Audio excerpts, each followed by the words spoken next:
महोदय, मैं भारत के संविधान के अनुच्छेद 203 के अनुसरण में वित्तीय वर्ष 2023-24 के लिए 31 मार्च 2024 को समाप्त होने वाले वर्ष में जो व्यय होने की संभावना है से संबंधित 1,16,418 करोड़ रुपये मात्र का आय व्यय बजट सभा में उपस्थापित करता हूं। बजट भाषण।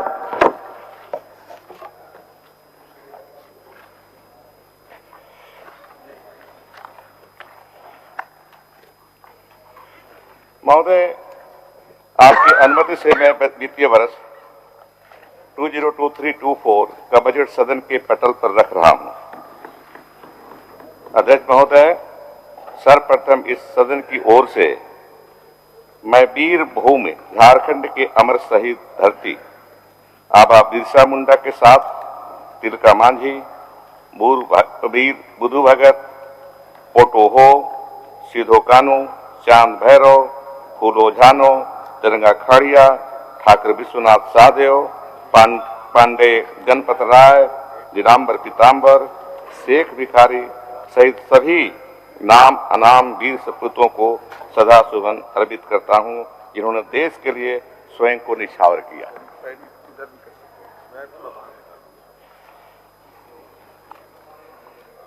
अध्यक्ष महोदय, यह झारखंड राज्य का बजट है।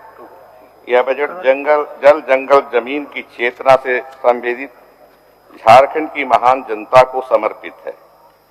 राज्य के गरीबों, वंचितों, शोषितों, आदिवासियों, दलितों, पिछड़े अल्पसंख्यकों, युवाओं, महिलाएं, बुजुर्ग, मेहनतकश मजदूरों, किसानों की आकांक्षाओं और अपेक्षाओं को पूरा करने वाला यह बजट है। यह समस्त झारखंड वासियों का हमिलकर बजट है। अध्यक्ष महोदय, हमारी गठबंधन की सरकार के मुख्यमंत्री श्री हेमंत सोरेन जी ने वर्ष 2022-23 के लिए हमर अपन बजट पोर्टल के माध्यम से एक नवाचारी प्रयोग प्रस्तुत किया था, जिसमें झारखंड वासियों की उत्साहवर्धक भागीदारी हुई थी। उक्त क्रम में कई उपयोगी एवं महत्वपूर्ण सुझाव प्राप्त हुए, जिनमें से कई एक सुझाव बजट में सम्मिलित भी किए गए थे। वर्ष 23-24 के लिए हमने इसे जनमन के और करीब लाते हुए हमिलकर बजट नाम दिया। विभिन्न बजट गोष्ठियों में राज्य और राज्य के बाहर के विद्वान, अर्थशास्त्रियों, बुद्धिजीवियों के साथ साथ झारखंड की आम जनता, विशेषकर युवा पीढ़ी की व्यापक भागीदारी हुई है। पूर्व की भांति इस वर्ष भी कई नूतन एवं नवाचारी सुझाव प्राप्त हुए हैं, जिन्हें बजट में शामिल किया गया है। हमिलकर बजट में प्रस्तावित योजनाओं को मूर्त रूप देने के लिए वर्ष 23-24 योजना क्रियान्वयन वर्ष होगा। उपलब्धियों के 3 वर्ष। अध्यक्ष महोदय, मैं सबसे पहले अपने युवा, संयमी, दृढ़ और दूरदर्शी मुख्यमंत्री को सदन की ओर से बधाई देना चाहता हूं, जिन्होंने कोरोना के 2 वर्षों के अत्यंत विषम हालात में भी अर्थव्यवस्था को पटरी पर बनाए रखा, साथ ही विकास के पथ पर दृढ़ता से आगे बढ़ने की चुनौतियों को स्वीकार कर अपने कुशल नेतृत्व और अथक प्रयास से सफलता पाई है। राष्ट्रपति रामधारी सिंह दिनकर जी के शब्दों में मुख्यमंत्री ने साकार कर दिखाया है। विघ्नों को गले लगाते हैं, कांटों में राह बनाते हैं, है कौन विघ्न ऐसा जग में, टिक सके आदमी के मग में, खम ठोंक ठेलता जब नर है, पर्वत के पाती पांव खड़े हैं, मानव जब जोर लगाता है, पत्थर पानी बन जाता है।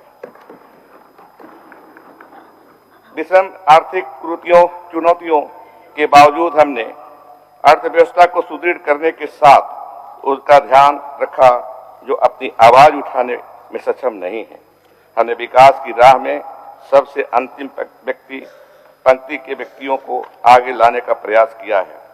सर्वजन पेंशन योजना, मुख्यमंत्री रोजगार सृजन योजना, झारखंड कृषि ऋण माफी योजना, सुखाड़ राहत, मुख्यमंत्री पशुधन योजना, प्री एवं पोस्ट मैट्रिक छात्रवृत्ति की राशि में लगभग 3 गुना की वृद्धि, मरांग गोमके, जयपाल सिंह मुंडा पारदेशीय छात्रवृत्ति योजना, झारखंड राज्य खाद्य सुरक्षा योजना, सावित्रीबाई फूले किशोरी समृद्धि योजना, मुख्यमंत्री मेधा छात्रवृत्ति योजना, मुख्यमंत्री शिक्षा प्रोत्साहन योजना, मुख्यमंत्री गंभीर बीमारी उपचार योजना, धोती साड़ी लुंगी योजना सहित कई योजनाएं हमारी गठबंधन की सरकार ने शुरू की, जो सीधे जनता की आकांक्षाओं, उम्मीदों और उनके उत्थान से जुड़ी हुई है।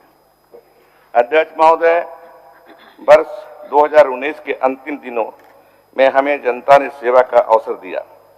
आज लगभग 3 वर्षों में राज्य एक मजबूत अर्थव्यवस्था के साथ विकास की ओर अग्रसर है।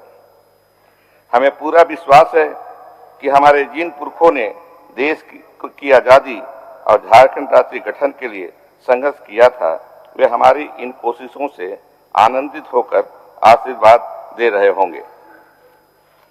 अध्यक्ष महोदय, मजबूत अर्थव्यवस्था के मेरे दावे की पुष्टि आंकड़ों के अवलोकन से भी होती है।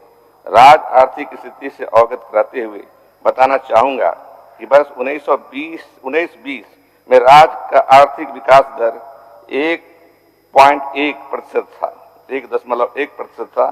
कोरोना काल की विषम परिस्थितियों को अपवाद माने तो वर्ष 21-22 में अप्रत्याशित सुधार के साथ आर्थिक विकास दर 8.2% रहा। वर्ष 22-23 में राष्ट्रीय आर्थिक विकास दर 7% की तुलना में हमारे राज्य का विकास दर 7.8% रहने का अनुमान है।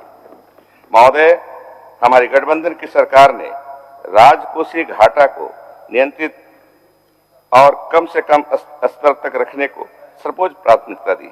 हमने बेहतर वित्तीय प्रबंधन के द्वारा वर्ष 21-22 में राजकोषीय घाटा को 1% से भी कम रखने में सफलता पाई है। इसके फलस्वरूप राज्य का डेट जीडीपी रेशियो में सुधार हुआ है। महोदय, दूसरी महत्वपूर्ण बात यह है कि राज्य ने अपने राजस्व आय, कर और गैर कर राजस्व में उत्तर वृद्धि हासिल की है।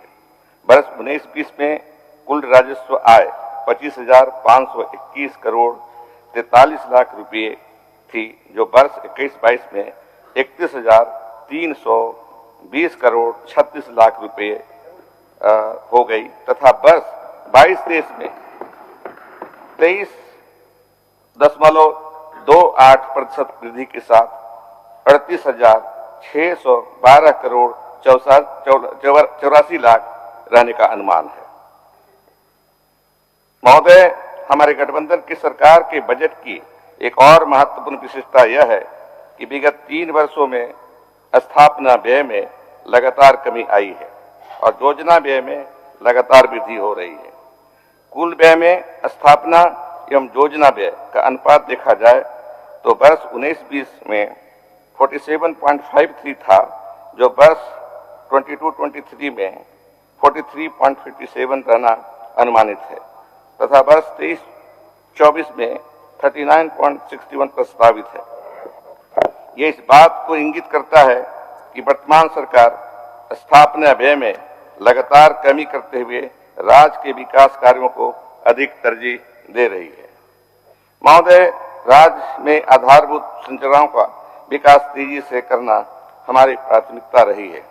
ऐसे में पूंजीगत परिव्यय में उत्तरोत्तर वृद्धि करने का हमने बल दिया है। वर्ष 21-22 में यह 10,789 करोड़ रुपये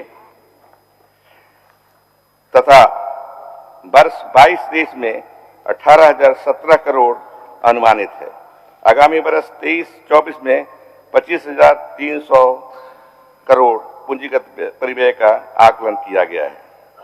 महोदय, हमारी सरकार द्वारा राज्य के आर्थिक स्वास्थ्य को बेहतर करने और भविष्य की पीढ़ी को आर्थिक बोझ की विरासत से बचने के लिए बेहतर ऋण प्रबंधन किया गया है। आपके माध्यम से सदन को यह बताना चाहूंगा कि वर्ष 2021 से राज्य सरकार द्वारा सिंकिंग फंड में लगातार निवेश किया जा रहा है। इस उद्देश्य से अब तक इसमें लगभग 1,004 करोड़ रुपए का निवेश किया गया है, जिसका उपयोग केवल ऋण भुगतान के लिए किया जा रहा है।